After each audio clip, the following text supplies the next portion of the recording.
ठीक है, तो आप लोग को भी जाना है ऐसे, आपकी भी फोटो लगेगी अगले बार। इनकी फोटो ले लेना है, बाद में तो देंगे नहीं ये लोग। इनमें से बाई चांस कोई ऑफिसर बन जाए तो अगर काम पड़ जाए बाई द वे तो हम विल गेट यू मोर, ठीक है। हाँ, अभी हम अगर बाई द वे अगर काम हो जाता है, ऊपर नीचे जाता है तो विल गेट यू मोर। चिंता नहीं करना, सबको मिल जाएगा। आप ऐसे कोई है जो ज्वाइन करना चाहते हैं? कौन ज्वाइन करना चाहते हैं? Nobody wants to come into Fauj? हाँ?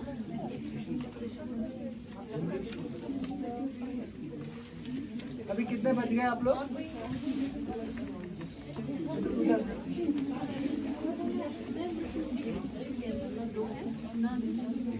कोई है यहाँ पे? आपको जाना है?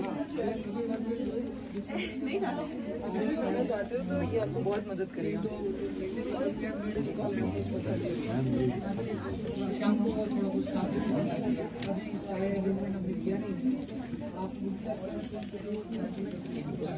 प्रेसिडेंट है हमारे। सभी लोग क्लोज हो जाओ, आ जाओ बच्चों, ठीक है, आ जाओ, आप भी आ जाओ। तो ये हमारे प्रेसिडेंट के साथ खड़ी है। ये कौन है? क्यों हम सब आज क्यों यहाँ पे हैं? हम यहाँ पे बेसिकली वुमेन्स डे सेलिब्रेट करने के लिए हैं, to empower ourselves if we see, because इस दुनिया में ये एक इंटरनेशनल लेवल पे भी मनाया जाता है और इक्वालिटी के लिए जो हम अचीव करना चाहते हैं, जो सर ने अभी बोला कि इतनी ज़्यादा डिफरेंसेस थे, इवन आर्मी में भी हमें इतना अपॉर्चुनिटी पहले प्रोवाइड नहीं किया जाता था टू गिव एग्जाम्स, और जैसे मेंस को पैट्रियार्कल सोसाइटी में जैसे हम रहते हैं प्रेजेंटली, तो जैसे इतनी सारी अपॉर्चुनिटीज़ के बारे में सर ने भी बताया कि आप लोग कर सकते हो। और मैं चाहती हूँ कि हाँ, करगिल से भी बहुत सारी लड़कियाँ हो आर्मी में, और आप लोग भी हमारे करगिल का नाम रोशन करें। आज तक कभी कोई लड़की आई है क्या? मतलब किसी ने सोचा भी होगा कि I want to be an army officer. यहाँ पे आप लोगों के ड्रीम्स को विंग्स दिया जा रहा है। And my self a student, मैं खुद मैं भी आप लोगों की तरह एक स्टूडेंट ही हूँ, लेकिन हाँ, I would love to see people from Kargil and Dras district as army officer, चाहे वो किसी फील्ड में ही क्यों ना हो, चाहे वो इंजीनियरिंग टेक्निकल कहा यहाँ पे सर ने, लॉ कहा, मेडिकल वाला field also, there are so many other options आप लोग परस्यू कर सकते हो।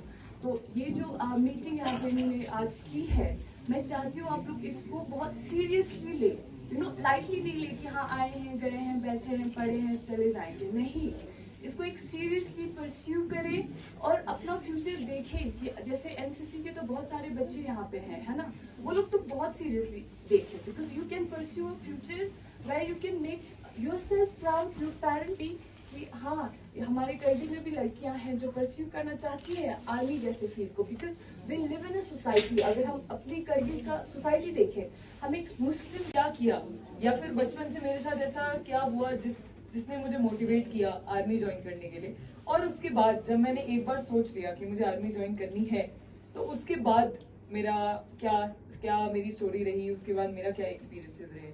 मेरा नाम कैप्टन सिमरन उपल है। मैं अभी 1.5 साल पहले कमीशन हुई हूँ, और सबसे पहले देखा जाए तो बचपन से मैं एक्चुअली एक रेहन नगर नाम के एक छोटे से टाउन में पैदा हुई थी, जो उत्तर प्रदेश में है। मेरे पापा की ट्रांसफर होती रहती थी उनकी जॉब के वजह से, एंड अलग अलग जगह पे जाते रहते थे। मेरी क्लास 8 तक की एजुकेशन वहीं रेहन नगर में हुई है, एंड वो बहुत ही एक छोटी सी जगह थी। वहां पे आसपास इतना कुछ नहीं था, बस मेरा एक स्कूल था जहां मैं जाती थी, अपने टीचर्स से मिलती थी, अपने वहां पे पढ़ाई करती थी और घर वापस आती थी। बचपन से ही मेरे घर वालों ने हमेशा ये नोटिस किया है, और मेरे दोस्त भी हमेशा मुझे यही कहते थे कि मैं बहुत रेस्टलेस या फिर बहुत उस टाइप की हूँ कि मतलब एक जगह पे ना टिकने वाली। हमेशा से मेरे दिमाग में यही रहता था कि मुझे यहाँ नई जगह जाना है, मुझे ये जाना है। कहीं भी घूमने जाते थे तो मैं सबसे ज्यादा पहले खुश होती थी घर पे, और मैं अपने घर वालों को हमेशा बोलती थी कि नई जगह जाते हैं, ये करते हैं, वो करते हैं। और मेरे घर वाले, उनको ये चीज हमेशा जैसे जैसे मैं बड़ी होती गई, उनको ये दिखता गया कि ये चीज खत्म नहीं हो रही है इसके दिमाग में, ये बढ़ी ही जा रही है। तो धीरे धीरे करते करते फिर 9th में मेरा ट्रांसफर मेरे पापा का ट्रांसफर नोएडा हो गया था, और मैं वहां पे नोएडा में अपनी एजुकेशन कर रही थी। एक दिन शाम को ऐसे ही पापा के साथ खेलते हुए मुझे पापा ने ऐसे ही बोला कि अगर, और क्योंकि मैं बताती रहती थी कि मुझे जिस टाइप की जॉब करनी है, जिस टाइप का आगे करियर चाहिए अपनी लाइफ में, वो ऐसा नहीं है कि मैं एक ही जगह पे बैठी हुई हूँ या फिर एक ही काम हर रोज कर रही हूँ, तो मुझे ट्रैवल करना पसंद था और मुझे एक्सप्लोर करना पसंद था। मैं इधर उधर कुछ ना कुछ एडवेंचर एक्टिविटी ढूंढती रहती थी करने के लिए। तो फिर मेरे पापा ने मुझे ऐसे ही बोला कि तू आर्मी क्यों नहीं ज्वाइन कर लेती, तेरे लिए परफेक्ट होगा। एक बार किया तो मुझे लगा मजाक कर रहे हैं, बट फिर उसके बाद मैंने नोटिस किया, मैंने उसके बारे में देखा, मैंने गूगल पे सर्च किया, मैंने अपने और बड़ों से बात की, मम्मी से बात की, भैया से बात की, सबसे बात की। सबने मुझे धीरे धीरे समझाया कि ये एक बहुत ही रिस्पेक्टफुल, साथ ही साथ जिस टाइप का मैं अपनी लाइफ से ढूंढ रही हूँ, जिस टाइप की लाइफ, एडवेंचर, हर रोज नई चीजें सीखना, हर नए नए लोगों से मिलना, उनके साथ घुलना मिलना, ये सब कुछ इसमें मुझे दिख रहा था कि हाँ ऐसा होगा मेरे साथ। ऐसे करते करते करते 12th में आई मैं, और 12th में मेरा आते आते ये इंटरेस्ट ग्रो करता गया। 12th में उस समय एनडीए एंट्री अलाउड नहीं थी लड़कियों के लिए, तो मैंने फिर यही सोचा ठीक है, काम करते हैं, ग्रेजुएशन करते हैं पहले। तो ग्रेजुएशन में मैंने इंजीनियरिंग की। मेरा नेक्स्ट इंटरेस्ट जो था फील्ड पे वो आईटी में था, इंफॉर्मेशन टेक्नोलॉजी में। मैंने जयपुर से इंजीनियरिंग की। फिर उसके बाद जयपुर में 4 साल जब तक मैंने इंजीनियरिंग की, मैं इस और आज मैं आपके सामने आई हूँ कुछ ऐसी बात करने जो शायद आपकी जिंदगी बदल सकती है। ठीक है, मेरा नाम कैप्टन पलक है। मैं एक फीमेल हूँ, ऑब्वियसली आपको दिख रहा है। ठीक है, एक डॉक्टर हूँ। ठीक है, एक सोल्जर भी हूँ और साथ ही साथ अपने देश की रक्षा कर रही हूँ। मैं बस बहुत क्विकली आपसे अपनी एक स्मॉल स्टोरी शेयर करूंगी। ठीक है, I was born and brought up in Himachal. ठीक है, मैं एक हिमाचल के छोटे से गांव से आई थी और मेरी जिंदगी भी पहाड़ों के बीच तक ही सीमित थी, जैसे आई एम श्योर आप लोगों की है। ठीक है, लेकिन मेरे सपने आसमान जितने ऊंचे थे। मैंने सोचा था कि लाइफ में मुझे कुछ बड़ा करना है। मेरी मोस्ट ऑफ द स्कूलिंग जो है वो मेरी होम टाउन से हुई है। मेरे घर के पास ही एक स्कूल था, मेरी वहीं से मैक्सिमम स्कूलिंग हुई है। स्कूलिंग के बाद मेरे फादर ने मेरे को कॉलेज के लिए डॉक्टर डिग्री परस्यू करने के लिए, एमबीबीएस के लिए, bachelor of medicine and bachelor of surgery, I am sure आपको पता होगा, उसके लिए मुझे दिल्ली भेजा। तो जब मैं दिल्ली में एमबीबीएस कर रही थी, उसी के टाइम पे मैंने अपने फ्रेंड से आर्मी मेडिकल कोर के बारे में सुना और वहीं से आई थिंक मेरी जिंदगी ने सबसे बड़ा टर्निंग पॉइंट लिया। जब मैंने आर्मी मेडिकल कोर के बारे में सुना, तब मुझे रियलाइज हुआ कि हमारी लाइफ सिर्फ एक सेफ जोन में रहने के लिए नहीं बनी है। लाइफ जीने का असली मजा तब है जब आप नई नई अपॉर्चुनिटीज ढूंढे, अपनी लिमिट्स पुश करें, अपने लिए नए रास्ते खोजें और कुछ बड़ा करके दिखाएं। तो जब मैंने इसके बारे में अपने फादर से डिस्कस किया विद माय पेरेंट्स कि मुझे आर्मी मेडिकल कोर ज्वाइन करनी है, तो ऑब्वियसली स्टार्टिंग में दे वर लिटिल रिलक्टेंट मतलब थोड़ा सा हेजिटेंट थे कि नहीं, आप हमसे बहुत दूर चले जाओगे, ये फील्ड बहुत मुश्किल है आपके लिए। ठीक है, लेकिन मैंने उनको समझाया कि नहीं पापा, आई थिंक ये मेरे लिए बेस्ट डिसीजन होगा लाइफ का, और मैंने उनको मनाया। और आज वही पेरेंट्स बहुत प्राउडली मेरा नाम लेके पूरी जगह घूमते हैं कि ये हमारी बेटी है। आई नो आज भी हमारी सोसाइटी में ये नॉर्म्स बने हुए हैं, ये थॉट है सभी की कि जो आर्मी है और डिफेंस फोर्सेस है, नेवी, एयरफोर्स, ये लेडीज के लिए नहीं बनी है, it is not for women, it is for main.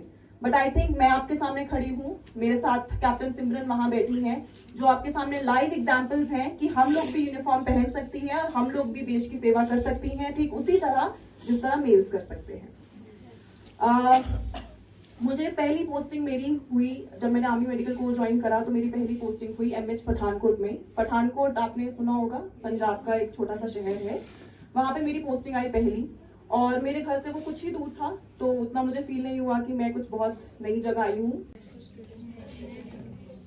Okay, very good. तो एनसीसी हो सकता है कि यहाँ पे आप लोगों के पास एनसीसी ज्वाइन करने का मौका ना मिला हो, आप लोग हो सकता है। Technical, this is technical entry. ठीक है, तो टेक्निकल एंट्री में आप खासतौर से आप लोगों के लिए, जैसे आप लोगों का ग्रेजुएशन खत्म हो जाता है, तो आप ये सारी एंट्रीज के थ्रू आप ज्वाइन कर सकते, करने का इच्छा है तो वो बैंक में भी आप, वो नोट में भी आप ज्वाइन कर सकते हैं और आप लोग परस्यू कर सकते हैं आगे की। का एम्फेसिस है कि जेंडर इक्वालिटी हर एक प्लेस में, चाहे वो एजुकेशन, चाहे बिजनेस, चाहे आर्म फोर्सेस, इसीलिए इतने सारे एंट्रीज हमारे रिसेंटली बढ़े हैं। तो वो कैसे होता है, क्योंकि हमारे पास एक स्पेशल डेडिकेटेड एडवेंचर विंग है। ठीक है। हमारे फौज में क्या होता है कि एडवेंचर विंग एक अलग सा नोड होता है जिसमें कि ये सारी एक्टिविटीज वो लोग अगर आप पे काबिलियत है तो आप लोग उसको उसमें परस्यू कर सकते हैं, और अगर आप अच्छा परफॉर्म करते हैं तो आप उसमें आगे चलकर इंडिया को भी रिप्रेजेंट कर सकते हैं। ठीक है, तो पढ़ेंगे जेंडर इक्वालिटी का अभी आगे हम देखते जा रहे हैं। जैसे हमारे गवर्नमेंट का एम्फेसिस है ना, जैसे गवर्नमेंट का मुद्दा है कि वुमेन एम्पावरमेंट को बढ़ाया जाए हर एक क्षेत्र में, हर एक लेवल में, हर एक क्षेत्र में। Forces that includes air force, navy, army. Aim हमारा क्या एम है इस पूरे लेक्चर को अटेंड करने के लिए? क्या होता है जॉब सेटिस्फैक्शन, सेल्फ स्टीम, ये सब तो आप लोगों को मिलता ही है। Pride to safeguard your homeland. ठीक है, हम जैसे यहाँ पे आप लोगों के सामने है, लेकिन हमारे काफी सारे ट्रूप्स फॉरवर्ड एरिया में भी हैं जो आप लोगों को अंदाजा है, आप लोगों को जनरली पता है। ठीक है, तो वहाँ पे भी हम लोग सेफ गार्ड करते हैं। बेसिकली क्या है, फ्रॉम एक्सटर्नल। किसी को कोई नींद तो नहीं आ रही? हाँ, बहुत देर से बैठे हुए हैं एकदम, तब से शांति। नॉलेज अगर आपको गाइडेंस या नॉलेज चाहिए तो हम इधर ही बैठे, हम आपको गाइड भी करेंगे। ठीक है। अभी हमारे साथ जुड़ी है इशरत बाबू, एक स्टूडेंट है। इनसे हम पूछेंगे कि आज यहाँ पे वुमेन्स इम्प्रूवमेंट डे मनाया गया, तो इस बारे में आप क्या कहते हैं? जैसे कि आप सबको पता है कि आज 8 मार्च को वुमेन एम्पावरमेंट डे है, और यहाँ पे हमें बताया गया कि हम अपना फ्यूचर कैसे बनाएं। जैसे कि हमें पता है कि लड़कियाँ भी मतलब लड़कों से आगे जा सकती है। ये नहीं है कि सिर्फ लड़के, यहाँ पे राइट टू इक्वलिटी है, लड़कियों का भी उतना ही हक है जितना लड़कों का हक है। और हमें यहाँ पे बताया गया है कि लड़कियों को बहुत सारे फील्ड्स में जा सकती है, ना कि सिविल में, आर्मी में भी बहुत सारे फील्ड्स में जा सकती है। लाइक एनसीसी है, आईटी के थ्रू, आर्मी डॉक्टर के थ्रू बहुत सारे फील्ड्स के बाद में जा सकती है। और ये वुमेन एम्पावरमेंट डे इसलिए मनाया जाता है क्योंकि यहाँ पे एक बहुत ही अपॉर्चुनिटी मिलती है अपना फील्ड चुनने की, और हमें ये फील्ड अपने दरवाजे पे दस्तक देती थी। अभी हमारे साथ जुड़े हैं जडियो नरगिस बानो मैम। इनसे भी हम पूछेंगे कि आज यहाँ पे द्रास में बीटीसी में जो है वुमेन एम्पावरमेंट एक प्रोग्राम मनाया गया है, तो इस बारे में आप क्या कहना चाहेंगे?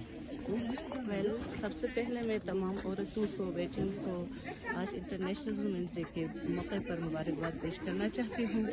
ये आज का दिन जो है औरतों की वुमेन्स एम्पावरमेंट के लिए ये दिन मनाया जाता है, तो ताकि औरतों को इक्वल जस्टिस हो, सोशली इकोनॉमिकली उनको इक्वलिटी मिले। तो मैं चाहती हूँ कि जिस तरीके से यहाँ पर आर्मी पर्सनल्स ने ये प्रोग्राम कंडक्ट किया था, इसमें लड़कियों को बहुत सारी गवर्नमेंट की तरफ से, आर्मी की तरफ से अपॉर्चुनिटीज़ दिया गया है।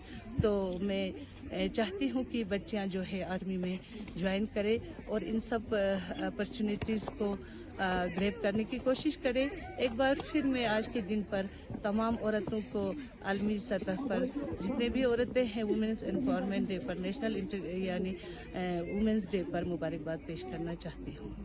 शुक्रिया।